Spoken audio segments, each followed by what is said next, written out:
ژورنالیست شناخته یکی از ستاره‌های تلویزیون تاجیکستان در سالهای 80 و 90 شیرعلی مصطفی قلوف روز 2 مای در روز عید سعید فطر ترک این عالم کرد. پرس تیجی خبر داد که نماز جنازه و مراسم دفن مرحوم عصر 2 مای ساعت 18 صورت میگیرد. هفته گذشته نیز در شبکه‌های اجتماعی خبری در گذشت شیرعلی مصطفی قلوف پخش شده بود، ولی بعداً پیوندانش این را رد کردند.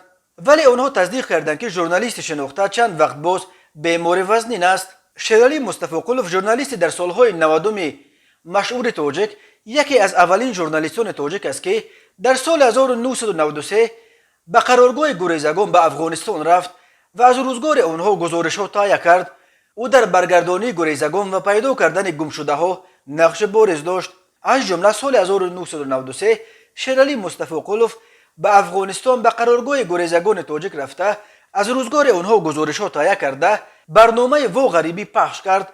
برنامه وا غریبی سبب شد که ده‌ها گمشده یکدیگر را پیدا کنند. شیرعلی مصطفی قلوف عضو اتفاق ژورنالیستان تاجیکستان، دارنده مدال خدمت شایسته و چندین جایزه‌های دیگری دولتی بود. پرس تیجی می نویسد شیرعلی مصطفی قلوف در رشد او به خصوص تلویزیون و رادیو سهم بارز داشته در این ساحه شاگردان زیادی را تربیت نموده است.